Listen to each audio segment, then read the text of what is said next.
मुझे पता है यार सीए फाउंडेशन बिजनेस लॉ का पेन कैसा है। सीए फाउंडेशन फर्स्ट अटेम्प्ट में क्लियर करना चाहते हो तो लंबी बड़ी पहाड़ ऑफ बिजनेस लॉ आपको तोड़ना पड़ेगा। और लिटरली बोलता हूं, अगर आप ये वीडियो देख लेना तो आप लोग बिजनेस लॉ चुटकी में तोड़ दोगे, चुटकी में क्लियर कर लोगे और आराम से पास हो सकते हो। देखो, सबसे पहले तो आप लोगों को बताऊंगा किस तरीके से प्रिपरेशन करना चाहिए। एबीसी एनालिसिस क्या है, इंपॉर्टेंट क्वेश्चंस बताने वाला हूं इसी वीडियो में, और उस इंपॉर्टेंट क्वेश्चन का बेसिस क्या है, एबीसी एनालिसिस। प्रीवियस का क्वेश्चन पेपर पूरा एनालाइज किया हो, हर क्वेश्चन पेपर को एनालाइज करके ये पूरा डिराइव किया हूं। जो कम चैप्टर्स है, कम टॉपिक्स है, उसमें सबसे ज्यादा मार्क्स किस में आप लोग लेके आ सकते हो, मतलब कम पढ़ाई करके ज्यादा नंबर लेके आ सकते हो। और एग्जामिनर का हर बार फेवरेट क्वेश्चन कौन सी है, वो सारी चीज अगर आप लोग कर लिए तो भाई इजीली आप लोग उसको तो मक करके जाओगे और इजीली आप लोग पास हो सकते हो। और लास्ट में आपको बताऊंगा presentation. And most importantly smart people लोग क्या करते हैं, टॉपर्स लोग क्या करते हैं, सारा इंटरव्यूज देखा है, बहुत लोगों से बात किया है। अभी मैं आर्टिकलशिप कर रहा हूं अपना डेलॉइट में, तो भाई उससे मैं जब बात करता हूं ना लोगों से, कोई ऑल इंडिया रैंक आया है, कोई फर्स्ट अटेम्प्ट में जो लोग क्लियर किए हैं उन लोगों से बात किया है, तो उन लोगों से बात करके मुझे समझ आता है कि कौन कौन से क्या क्या ट्रिक्स वो लोग फॉलो किया, और वो क्यूमुलेटिवली आपको साथ शेयर करने वाला हूं। So hi guys, I am Ujjwal Sharma. I have cleared my foundation first attempt और intermediate both groups first attempt, और अब मैं आर्टिकलशिप कर रहा हूं अपना डेलॉइट में। तो आप लोग के साथ सारा चीज शेयर करने वाला हूं इसी वीडियो में। और देखो यार, लास्ट 40 डेज ही बाकी है सीए फाउंडेशन मई 2025 के लिए, लेकिन जो लोग फ्यूचर अटेम्प्ट्स देने वाले हो ना, उन लोगों के लिए भी बहुत इंपॉर्टेंट है। एक बात तो आप लोग मान लो कि सीए फाउंडेशन का लॉ जो पेपर है वो सबसे ज्यादा टफ होता है, और मैक्सिमम स्टूडेंट, मैं चीख के हर वीडियो में ये बोलता हूं कि सीए फाउंडेशन बिजनेस लॉ का एक जो one of the main reason होता है फाउंडेशन में फेल होने का, वो है बिजनेस लॉ, क्योंकि उसमें मार्क्स नहीं आता। और आप लोग कभी भी सीनियर से बात करोगे ना, law is one of the reason जिसकी वजह से सीए फाउंडेशन आप लोग फेल करोगे। तो आप लोग को सारा चीज इसी वीडियो में बताने वाला हूं। तो स्टार्ट करते हैं इस वीडियो को। सबसे पहले बिजनेस लॉ क्यों फोकस सबसे ज्यादा करना चाहिए। आप लोग ने क्लास 12 कॉमर्स में अकाउंट्स पढ़ा होगा, मैथ्स पढ़ा होगा, इकोनॉमिक्स पढ़ा होगा, लेकिन लॉ नहीं पढ़ा होगा, उसकी वजह से, जिसकी वजह से आप लोग लैग कर जाते हो। अब यहां पे सबसे पहले प्रिपरेशन कैसे स्टार्ट करना चाहिए। देखो भाई, आपको लिटरली बोलता हूं, अगर आप लोग लॉ का कोई क्लास लेना चाहते हो तो ले सकते हो, टीचर आप लोगों को गाइड कर देगा, लेकिन यूट्यूब से भी आप लोग पढ़ सकते हो। लेकिन एक सही गाइड, एक सही मेंटर का आपको बहुत ज्यादा जरूरत है, एक सही दिशा दिखाने के लिए, साथ साथ आप लोग को रेगुलर टेस्ट लेने के लिए और एक डिसिप्लिन वे में रखने के लिए। इस बार जो लोग क्लास 12 कॉमर्स से सीए फाउंडेशन दे रहे हैं, उन लोगों के लिए जो बेस्ट ऑफर आज का टाइम पे चल रहा है, जो best teachers, best faculty members पढ़ाएंगे, वो है सीए वाला। अब जो पिछला अटेम्प्ट हुआ था सीए फाउंडेशन का, इनके काफी सारे स्टूडेंट्स 300 प्लस स्कोर किए हैं, जैसे आप अपने स्क्रीन पे देख सकते हो। लिटरली इनका जो टीचर्स है इतना कॉन्सेप्चुअल पढ़ाते हैं, इतना हार्ड वर्क करते हैं इनके पीछे, जिसके वजह से इनका रिजल्ट इनके स्टूडेंट्स के थ्रू दिखता है। इनका स्टूडेंट्स ही ब्रांड एम्बेसडर्स है। अब आप लोग अगर बोलो कि जो सीए फाउंडेशन निकाल चुके हैं, सो इंटरमीडिएट एग्जाम दे रहे हैं, उन लोगों के लिए भी इनका बहुत ज्यादा ऑल इंडिया रैंक्स आया है, काफी सारी ऑल इंडिया रैंक, जैसे आप अपने स्क्रीन पे देख सकते हो। यहां पे 2 बैचेस लॉन्च हो चुकी है आप लोगों के लिए। सबसे पहला चीज जो सीए फाउंडेशन देने वाले हैं सितंबर 2025 के लिए, उनके सीए फाउंडेशन संपूर्ण बैच लॉन्च हो चुका है। अब यहां पे 2 बैच चलता है, एक तो नॉर्मल रेगुलर बैच और एक प्रो बैच चलता है। रेगुलर बैच में आप क्या होता है कि आप लोग को लाइव एंड रिकॉर्डेड क्लासेस मिल जाएगा, आपको डाउट सॉल्व हो जाएगा, आप लोग को एक प्लेटफॉर्म दे देगा जहां पे आपको सारा ई बुक्स रहेगा, वो सारी चीज तो रहेगी। लेकिन मैं हाईली रिकमेंड करता हूं प्रो बैच। अब प्रो बैच क्यों रिकमेंड करता हूं, क्योंकि आप लोग को रेगुलर फीचर्स तो मिलेगा, ये सारी चीज लाइव रिकॉर्डेड, आप लोग का ई बुक्स, डाउट सॉल्विंग। लेकिन प्रो बैच में क्या होता है, चैप्टर वाइज टेस्ट लिया जाता है, यहाँ पे फुल टेस्ट भी लिया जाता है, साथ साथ हार्ड कॉपी देते हैं जो एग्जाम में एज इट इज आती है। और एक सबसे बड़ा फीचर ये होता है कि यहाँ पे आप लोग का जितना भी अपकमिंग बैचेस होने वाला है, जो लोग जैसे कि आप लोग सितंबर 2025 के लिए किए, उनका फास्ट ट्रैक बैच भी आएगा, वो भी आपके लिए बिल्कुल फ्री हो जाएगा। तो आप लोग जाके एनरोल कर सकते हैं। लिंक डिस्क्रिप्शन बॉक्स में मैंने डाल रखा है, कूपन कोड UJ200 यूज करना भूलना, लिंक मैंने डिस्क्रिप्शन बॉक्स में डाल रखा है, UJ200 यूज करो एडिशनल डिस्काउंट्स के लिए। और एक चीज मान के चलना, जो लोग अभी इंटरमीडिएट देने वाले हैं, उनका इंटरमीडिएट बैचेस भी लॉन्च हो चुका है, सीए इंटर उद्देश्य रेगुलर बैच। यहां पे भी आप लोग एनरोल कर सकते हो, जो कि प्रो और रेगुलर बैचेस चल रहा है फॉर जनवरी 2026। आप लोग जैसे अपनी स्क्रीन पे देख सकते हैं, लिंक बॉक्स में मैंने डाल रखा है, तो आप लोग अपना सीनियर को भी रिकमेंड कर सकते हो, ये जो भी है। तो अब आगे बढ़ते हैं और आप लोग को बताता हूं एक्चुअल प्रिपरेशन आप लोगों को किस तरीके से करना चाहिए। सबसे पहले आता है स्टडी मटेरियल। देखो भाई, study material is your Bhagavad Gita. Literally बोलता हूं, जिस समय मैंने स्टार्ट किया था, मैंने स्टडी मटेरियल उठा के पढ़ा था। मैं जितना दुनिया भर का कोई भी आप लोग टीचर से लो, कोई फर्क नहीं पड़ता, लेकिन स्टडी मटेरियल उठा के रखो। स्टडी मटेरियल को एक बार पूरा गो थ्रू करना, एज इट इज आप लोग गो थ्रू करोगे तो सबसे अच्छा रहेगा। अब यहाँ पे सबसे बड़ा डाउट क्या आता है, क्या सेक्शन नंबर याद करना है? The answer is big no, section number याद नहीं करना होता है। लॉ में काफी सारे सेक्शंस है, आप लोग स्टूडेंट्स का एक मेजर डाउट रहता है कि भाई सेक्शन नंबर याद करने से क्या अच्छा होता है। 99% आप लोग अगर श्योर हो कि भाई हाँ 99% मुझे आता है, इस नंबर को मैं याद कर लूंगा, सेक्शन 2(1) डेफिनेशन याद हो जाएगा, तो सेक्शन 2(1) आप लोग एग्जाम पेपर में कोट कर सकते हो, उससे आपको एक्स्ट्रा मार्क्स नहीं मिलता है। सेक्शन नंबर कोट करने से नंबर नहीं मिलता। हालांकि अगर आप लोग गलत कोट करके आ गए, अगर सेक्शन 2(1) था आप सेक्शन 3(1) लेके आ गए तो नेगेटिव इंपैक्ट जरूर पड़ जाएगा। तो इसीलिए सेक्शन नंबर याद करने की जरूरत नहीं है, आप लोग इग्नोर करिए। अब यहाँ पे जैसे मैंने स्टार्टिंग से कहा, आप लोग को स्टडी मटेरियल उठाना है। स्टडी मटेरियल से Bhagavad Gita as it is go through करना, वन वर्ड बाय वर्ड आप लोग को लर्न करना है। अब यहाँ पे अगर आप लोग के पास अब यहाँ पे अगर आपके पास जैसे टाइम कम है, लास्ट 40 डेज बाकी है, तो अब आप लोग क्या कर सकते हो, 50% मत करो, 50% आप लोग कॉन्सेप्चुअल पढ़ सकते हो। अब कॉन्सेप्चुअल कैसे पढ़ाई करना, जैसे ऑफर एंड एक्सेप्टेंस का मैं एक एग्जांपल ले लेता हूँ। आप लोग अगर ऑनलाइन शॉपिंग करने गए, अमेजॉन पे गए, तो अमेजॉन में जो भी आप कार्ट में डालोगे वो एक ऑफर है, लेकिन जब आप लोग ऑर्डर प्लेस कर देते हो तो कंपनी एक्सेप्ट करके आती है, वहाँ पर लिखता है कि ऑफर इज एक्सेप्टेड, वो एक्सेप्टेंस है, तब आप लोगों का कॉन्ट्रैक्ट पूरा होता है। तो ऐसे ना कंसेप्चुअल पढ़ने में क्या होता है, आप लोग रियल लाइफ एग्जाम्पल उठा के पढ़ाई कर सकते हो, इससे आपका बहुत अच्छा पढ़ाई हो सकता है और कॉन्सेप्ट क्लैरिटी हो सकता है। तो यहाँ पे अगर आप लोग सोच रहे हो कि बिजनेस लॉ सिर्फ रट्टा मारने का है, बिजनेस लॉ रट्टा मारने का नहीं, तो एटलीस्ट मैंने तो रट्टा नहीं मारा था, मैंने कंसेप्ट पढ़ाई किया था। हाँ, दूसरा चीज क्या आता है, दूसरा पॉइंट, मैंने कीवर्ड्स पे फोकस किया था। मतलब अगर मुझे कुछ आंसर नहीं भी आता बट मैं कीवर्ड्स कुछ याद कर ले रहा हूँ, 1-2 वर्ड, और वो 1-2 वर्ड लिख के बाकी अपने वर्ड्स में लिख रहा हूँ, तो मुझे देखा है मुझे नंबर मिलता है, आईसीआई नंबर देता है। तो भाई आप लोग ना कीवर्ड्स एक नाम याद करके रख सकते हो। अब आईसीआई मॉडल मैंने इसीलिए फोकस किया था क्योंकि 60 to 70% जो क्वेश्चंस आती है वो एज इट इज आईसीआई का स्टडी मटेरियल से आता है, जो इलस्ट्रेशंस लिखे रहते हैं, जो हर चैप्टर का पीछे का क्वेश्चंस लिखा रहता है। देखो हर यूट्यूबर, हर आपका जितना भी टीचर है वो ये बोल देगा प्रीवियस से कुछ ऊपर आरटीपी एमटीपी कर लो, लेकिन कोई ये नहीं बताता कि बिजनेस लॉ का जो स्टडी मटेरियल है उसके जो पीछे क्वेश्चंस दिया है उसको सॉल्व करके जाओ। आईसीआई ना वही क्वेश्चंस एज इट इज पूछती है, तो भाई आईसीआई को भगवत गीता मान के चलना और इलस्ट्रेशंस और पीछे का क्वेश्चंस करके जाना। लास्ट 40 डेज क्योंकि May 25 में है तो मैं इंपॉर्टेंट क्वेश्चंस भी अभी शेयर करने वाला हूं। अब यहां पे आती है राइटिंग प्रैक्टिस। राइटिंग प्रैक्टिस जो है वो बहुत ज्यादा इंपॉर्टेंट है आप लोगों के लिए, क्योंकि बिजनेस लॉ एक ऐसा पेपर है जहां राइटिंग में आपका देखा जाएगा, मार्क्स आपको राइटिंग प्रेजेंटेशन पे दिया जाता था।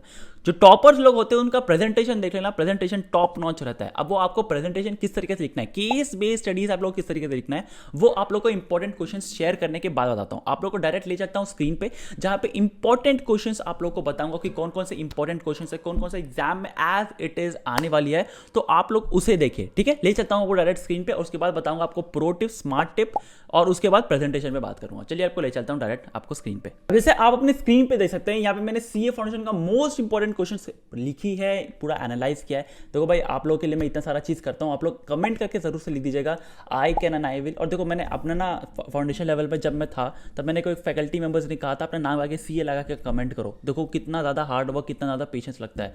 देखो जब मैंने कमेंट किया था ना, मुझे लगा था कि हाँ यार सीरियसली कितना ज़्यादा मुझे हार्ड वर्क करना है सीए लगाने के लिए। तो मैं मेरे लिए कमेंट मत करो, अपने लिए जरूर से कमेंट कर देना, क्योंकि मैं चाहता हूँ आप लोग अपने लिए कमेंट करो, अपने लिए मतलब लिखो, तब जाके आपको लगेगा कि कितना हार्ड वर्क, कितना पेशेंस लगता है। तो कमेंट करना बिल्कुल भूलना। और लिटरली एक चीज़ बोलता हूँ भाई, कमेंट करने से मुझे कुछ फायदा नहीं होगा, आपको ज़्यादा फायदा होगा, क्योंकि आप लोग को पता चलेगा ना कितना हार्ड वर्क लगता है। और आपके लिए बहुत सारी वीडियोस भी आने वाले, तो चैनल को सब्सक्राइब कर दीजिएगा। स्टार्ट करते हैं इस वीडियो को। यहाँ पे मैंने बहुत सारे इंपॉर्टेंट क्वेश्चंस मैंने डाल रखा है। यहाँ पे आप लोग जैसे ऑल टाइम फेवरेट में जो कुछ देखो, ऑल टाइम फेवरेट वो सेक्टर है जहाँ पे लिटरली हर बार क्वेश्चंस उठ के आती ही आती है। ये सारे क्वेश्चंस मैंने बनाया है। अब जैसे लॉ SOGA सोगा जो बोलते हैं भाई, सोगा में आप लोग देख सकते हैं sale versus agreement to sale, ये डिफरेंस डायरेक्ट आता है। यहाँ पे कंडीशंस एंड वारंटीज बहुत ज़्यादा क्वेश्चंस पूछी जाती है, कंडीशन वारंटीज के ऊपर। अनसर्टेन गुड्स, इस पे एक केस स्टडीज भी आती है। यहाँ पे good Saint on approval basis, ये भी आता है। यहाँ पे अनपेड सेलर्स का राइट, ये भी बहुत बार पूछी गया है, तो ये आप लोग को मिल जाएगा। अब ये पीडीएफ कहाँ मिलेगा आप लोग को पूरा थ्रू आउट द वीडियो बताने वाला हूँ किस तरीके से मिलने वाला है। इंडियन पार्टनरशिप एक्ट, देखो भाई बहुत छोटा चैप्टर है और बहुत इजीली आप लोगों को नंबर देगा। एलएलपी इज अगेन बहुत स्मॉल है, बहुत नंबर देगा। Two test of partnership, kinds of partners, direct question आता है आप लोगों को। यहाँ पे राइट्स ऑफ ट्रांसफर अगेन बहुत इंपॉर्टेंट क्वेश्चन है। Minor in partnership, implied authority, ये सारे बहुत इंपॉर्टेंट क्वेश्चन है जो बार बार एग्जाम में आती है। अब यहाँ पे कंपनीज एक्ट में कौन कौन सा आता है, यहाँ पे जहाँ पे एक्सेप्शंस लिखा रहेगा ना, वहाँ पे केस बेस्ड स्टडीज पूछने का ज़्यादा स्कोप रहता है। तो भाई एक्सेप्शंस बहुत ध्यान से करना, क्योंकि एग्जामिनर एक्सेप्शन से से पूछता है questions. Corporate wheel and exceptions, देखो यहाँ पे भी एक्सेप्शंस है, तो यहाँ पे भी आपको एक्सेप्शंस बहुत अच्छा तरीके से करना है और इसे केस बेस्ड स्टडी ज़्यादा पूछी जाती है। तो कॉर्पोरेट व्हील का और उसका exception, types of company direct question आएगा, private company, members and limit and exclusion काफी इंपॉर्टेंट है। एलएलपी बहुत छोटा चैप्टर है और लिटरली आप लोग को बहुत ईजी नंबर देगा, तो ये लोग जरूर से आप लोग करके जाएगा। वाइंडिंग अप से भी एक क्वेश्चन पूछा जाता है।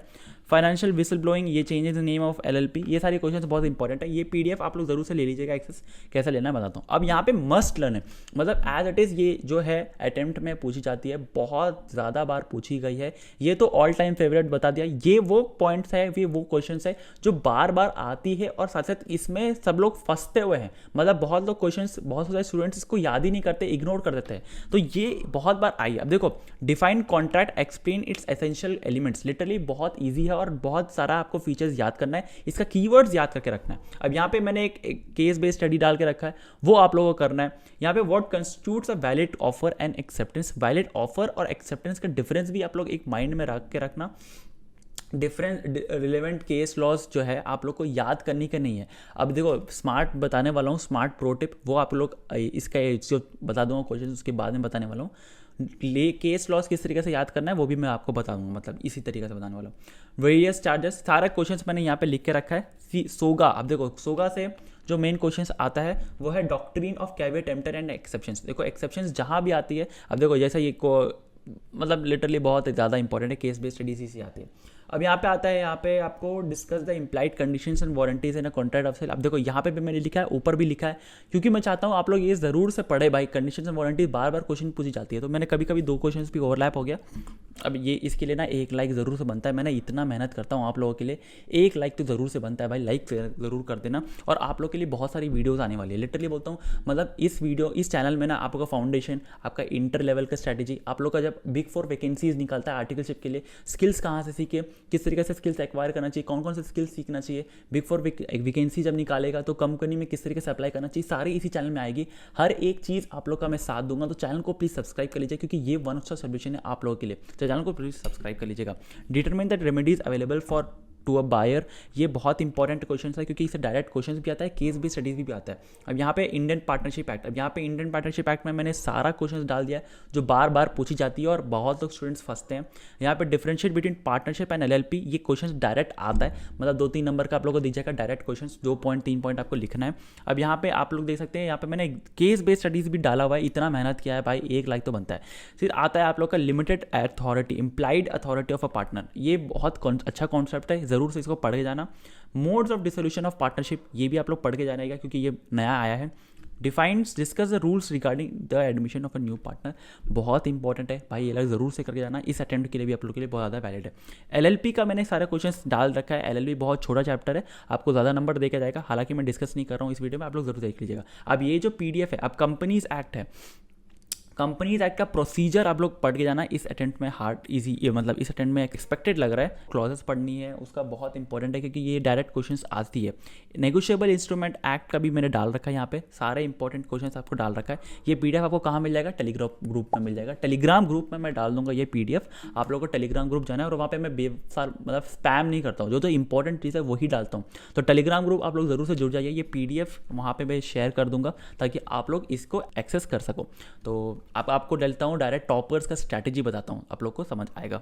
अब देखो, क्योंकि मई 2025 में ना 40 दिन बाकी है, मैं आपको स्मार्ट स्ट्रैटेजी बताने वाला हूँ, किस तरीके से आप लोग क्लियर कर लोगे इजीली। यहाँ पे 2 चीज आती है, एक शॉर्ट नोट्स, देखो अभी आपके पास टाइम कम है और आप लोग आराम से पढ़ाई भी कर रहे होगे, 5-6 घंटा अगर आप लोग पढ़ाई करें तो आप लोग इजीली क्रैक कर सकते हो, लेकिन 1 आवर लॉ हर दिन देना इंपॉर्टेंट है, क्योंकि मैक्सिमम स्टूडेंट इसी में फेल होते हैं, और मैं चाहता हूँ भाई लिटरली बोल रहा हूँ, लॉ को जरूर से फोकस करो, क्योंकि लॉ में मैक्सिमम स्टूडेंट फेल होते हैं, इसीलिए मैंने डेडिकेटेड वीडियो लॉ के लिए बना रहा हूँ। यहाँ पे मेन चीज आता है आप लोगों का आपका शॉर्ट नोट्स। अब देखो शॉर्ट नोट्स जितना आप बनाओगे उतना आपके लिए बेटर है। शॉर्ट नोट्स मतलब कीवर्ड्स पे फोकस करो, आप लोग अपने हाथों से बना सकते हो, लेकिन हालांकि मैंने आप लोगों के लिए लॉन्च कर रखा है, ये खुद से मैंने लॉन्च किया है, ये आप लोग देख सकते हो अपने स्क्रीन पे। यहाँ पे पूरा शॉर्ट नोट्स बनाया मैंने आप लोगों के लिए, एक डिटेल्ड शॉर्ट नोट्स है और एकदम एग्जैक्ट कॉन्सेप्चुअल क्लैरिटी के साथ मैंने डाला है, जो कि आप लोग को याद करने में याद आएगा, मतलब याद करने के लिए बहुत काम आएगा। 30 डेज जब बचा होगा आपके पास तो ये काम आने वाला है आपको पढ़ाई के लिए, क्योंकि इंपॉर्टेंट टिप्स ट्रिक्स सारी चीज़ इसी में डाल के रखा है। ये Amazon अमेजॉन पे अवेलेबल है, आप लोग जाके बाई कर सकते हो। अमेजॉन का लिंक मैंने डिस्क्रिप्शन बॉक्स में डाल रखा है। ये हाईली रिकमेंड करता हूँ आप लोगों के लिए, अगर आपको लॉ में क्लियर करना है ना कम टाइम पे, ये आपका काम आएगा। 30 मिनट्स में पूरा सिलेबस कवर हो जाएगा। 400 पेज का मैंने इसको कवर कर रखा है इसमें, ये फ्लैश कार्ड्स में। तो भाई आप लोग के लिए बहुत इंपॉर्टेंट है। 30 मिनट्स के अंदर सोते सोते भी आप पूरा सिलेबस सोच लो कंप्लीट कर पाओगे। इंपॉर्टेंट कीवर्ड्स, इंपॉर्टेंट पॉइंट्स इसी में डाल के रखा है। ये मैंने लॉ और साथ साथ आपके लिए क्वांट के लिए भी डाल रखा है, तो उसका अमेजॉन लिंक आप जाके परचेस कर लो भाई, आप लोग के लिए बेटर है। और ये बहुत सस्ता भी है, मतलब मैं एकदम प्रॉफिट पे नहीं कर रहा हूँ, आप लोग के लिए भलाई के लिए ये लॉन्च क्यों, एकदम प्रॉफिट नहीं है मेरा, फिर भी मैं ये चला रहा हूँ ताकि आप लोग को एक्चुअल में सिर्फ कीवर्ड्स पे फोकस करें। और ये अवेलेबल हो जाएगा, आप लोग जाके परचेस कर सकते हैं अमेजॉन पे, ठीक है। तो ये कीवर्ड्स पे शॉर्ट नोट्स आप लोग अपने हाथों से बनाओगे तो वो ज़्यादा बेटर रहेगा, लेकिन ये परचेस करोगे तो आप लोग 30 मिनट्स के अंदर सिलेबस कंप्लीट कर लोगे। अब नेक्स्ट आता है राइटिंग प्रैक्टिस। देखो भाई लॉ में ना राइटिंग प्रैक्टिस बहुत इंपॉर्टेंट है। आप लोग जब तक अपने हाथों से नहीं लिखोगे तब तक नहीं होगा। कहाँ से लिखना है, एक इलस्ट्रेशन करना है, आपको हर चैप्टर के पीछे क्वेश्चंस दिया है वो राइटिंग प्रैक्टिस करना है। RTP MTP previous question paper, ये अगर आपने कर लिया, इसके बाद दुनिया का कोई ताकत नहीं होता आपको बिजनेस लॉ में फेल करने का। ये जरूर से राइटिंग प्रैक्टिस करना है। अब राइटिंग प्रैक्टिस में क्या करना है, सेक्शन नंबर आपको याद करना है नहीं, लेकिन आप लोग को एक्चुअल में लिखना क्या है। अब ऐसे आप लोग सेक्शन नंबर याद नहीं करो, क्या इसका मतलब आप लोग हेडिंग अच्छे से नहीं लिखोगे। स्टार्टिंग करते हो ना कुछ भी आंसर, तो सबसे पहला लाइन ये लिखना, according to the provisions of the law, according to the provisions of the act. अब जैसे आप लोग लिख रहोगे ये sentence of the act, according to the provisions of sales of goods act, year लिखना, उसके बाद अपना आगे लिखना। ये आपको सेक्शन नंबर याद करने की जरूरत नहीं है, ये ज्यादा टेक्निकल साउंड करता है। एग्जामिनर इसको मतलब अप्रिशिएट करेगा कि आप लोग लिख लो। अब कुछ केस बेस्ड स्टडी से आया है, मान लो केस बेस्ड स्टडी, जैसे मैंने कहा केस बेस्ड स्टडी को कैसे याद करना है। अगर आपको नाम याद नहीं आ रहा, किस वर्सेस किसका है, मतलब ए वर्सेस बी लिखा हुआ है ना, केस बेस्ड कुछ लिखा हुआ है, वो याद नहीं आ रहा नाम क्या है एग्जैक्टली, तो आप लोग क्या लिख सकते हो, in the decided case law, comma, उसके बाद ये आप लोग अपना लिख सकते हो अपने वर्ड्स में। ये बहुत काम आता है, ये मैंने किया है और लिटरली एग्जामिनर इसको कंसिडर करता है। अब यहाँ पे एक चीज आता है, आप लोग को टेक्निकल वर्ड्स यूज करना। अब देखो जो स्टॉपर्स रहते हैं, जो लोग स्मार्ट स्टूडेंट रहते हैं ना, वो टेक्निकल वर्ड्स यूज कर सकते हैं। अब टेक्निकल वर्ड्स क्या होते हैं, अमाउंट बन गया कंसिडरेशन, डिसाइडेड बन गया एग्रीड टू, परमिशन बन गया कंसेंट, चेंज बन गया ऑल्टरनेशन। ऐसा ही टेक्निक वर्ड्स होता है बिजनेस लॉज में। तो भाई लिज लॉ का टेक्निकल वर्ड्स यूज करोगे जितना, उतना एग्जामिनर खुश होगा। एक चीज अब आप लोग को बताता हूं, एग्जामिनर जो है ना 5th फेल स्टैंडर्ड है, वो आपको चेक नहीं करेगा कि आप लोग कितना अपने वर्ड्स में लिखो, वो कीवर्ड जरूर से देखेगा। तो भाई कीवर्ड्स के लिए आपको मैंने बता रखा है, मेरा शॉर्ट नोट्स आप लोग यूज कर सकते हो, जो आपके लिए बहुत ज्यादा बेनिफिशियल है। लेकिन दूसरा चीज ये कि आप लोग अपने हाथ से कीवर्ड्स को मार्क करना चालू करो स्टडी मटेरियल में। अगर आपको ये परचेज नहीं करना, जो कि बहुत सस्ता है, ये बहुत सस्ता है, अगर आपको परचेज नहीं करना तो अपना कीवर्ड स्टडी मटेरियल में मार्क करो। इससे क्या होगा कि आप लोग बहुत ज्यादा हेल्प कर पाओगे जब आप लोग का लास्ट मिनट रिविजन करना है। अब देखो लास्ट मिनट रिविजन के लिए मैंने ये बनाया था, ये आप लोगों के लिए बनाया था, बट अगर आपको ये नहीं खरीदना, आपको अपने खुद से करना है, क्योंकि बहुत सस्ता है भाई, ले सकते हो इसको। तो आप लोग कीवर्ड्स मार्क करो और 1.5 डेज का जो रिवीजन रहेगा वो बहुत ज्यादा इंपॉर्टेंट रहेगा। तो उसके लिए आप लोग तैयार हो अभी से। Last but not the least case based studies को आप लोग किस तरीके से लिखोगे, देखो भाई लिटरली बोलता हूँ facts. Last but not the least case based studies को आप लोग किस तरीके से लिखो, देखो केस लॉज बहुत इंपॉर्टेंट है, केस लॉ से बहुत ज्यादा क्वेश्चंस आती भी है। तो आप लोग को सबसे पहले लिखना है केस का लॉ, जब लोग केस क्वेश्चन बेस आएगा सबसे लिखना है आपको फैक्ट्स लिखना है, फैक्ट्स क्या है उस केस बेस का। फिर आता है आपको प्रोविजंस लिखने। अब नेक्स्ट आता है केस बेस्ड स्टडी क्वेश्चंस। अब देखो केस बेस्ड स्टडी क्वेश्चंस क्या होता है ना, बहुत ज्यादा डिफिकल्ट होता है सॉल्व करने के लिए, बहुत क्योंकि नंबर कट जाता है, उन लोगों को एक्चुअल प्रेजेंटेशन नहीं पता किस तरीके से लिखना होता है।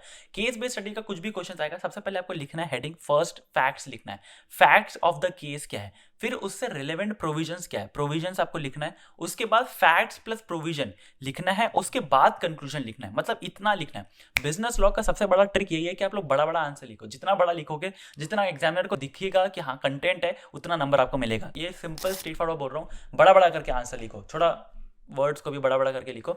एग्जामिनर 5th फेल स्टैंडर्ड है, उसको समझ नहीं आता ये चीज़ कि आप लोग कॉन्सेप्ट्स में अच्छा हो या नहीं, आप लोग को प्रूव करना पड़ता है हर एक चीज़ लिखने के लिए। तो जब केस बेस्ड स्टडी से आता है 4 पैराग्राफ मैंडेटरी है, facts provisions, facts plus provisions का मिक्सचर और लास्ट में कंक्लूजन। ये लिखने के बाद आपको फुल नंबर मिलेगा केस बेस्ड स्टडी में, तो ये बहुत ज़्यादा इंपॉर्टेंट है। और last but not the least जो मैंने स्टडी मटेरियल दिया है वो आप लोग को टेलीग्राम ग्रुप में मिल जाएगा। और एक चीज़ बता दूं, केस बिजनेस लॉ में क्लियर करना बहुत आसान है, बस कुछ लोग डरते हैं, डरो मत भैया। आप लोग मोस्ट इंपॉर्टेंट क्वेश्चन करो, जो मैंने टिप्स बताया स्टडी मटेरियल को वो देखो, प्रीवियस क्वेश्चन पर आरटीपी और इलस्ट्रेशन सॉल्व करो, पीछे का क्वेश्चन सॉल्व करो, बहुत इजीली सिंसियरली अगर आप लोग कर लिए इजीली पार कर सकते हो। मोस्ट इंपॉर्टेंट क्वेश्चन टेलीग्राम में मैंने डाल रखा है, बट इस चैनल को सब्सक्राइब करना मत भूलना, क्योंकि बहुत सारी वीडियोस आने वाली है आप लोगों के लिए। इस वीडियो में आप लोग को लिटरली इतना सारी चीज़ मैं शेयर करने वाला हूँ ना, क्योंकि आप लोग बहुत ज़्यादा मतलब रिलैक्स रह सकते हो। यहाँ पे फाउंडेशन, आप लोग का इंटरमीडिएट, आप लोग का आर्टिकलशिप का वैकेंसीज बिग फोर्स में मैं खुद कर रहा हूँ ना भाई, बिग फोर में डेलॉइट में काम कर रहा हूँ, तो भाई आप लोग के लिए हेल्प करूंगा। तो आज के लिए बस इतना ही, चैनल को सब्सक्राइब कर लीजिएगा। मिलते हैं अगले वीडियो में, तब तक के लिए बाय। लेकिन चैनल को सब्सक्राइब करना बिल्कुल भी मत भूलिएगा।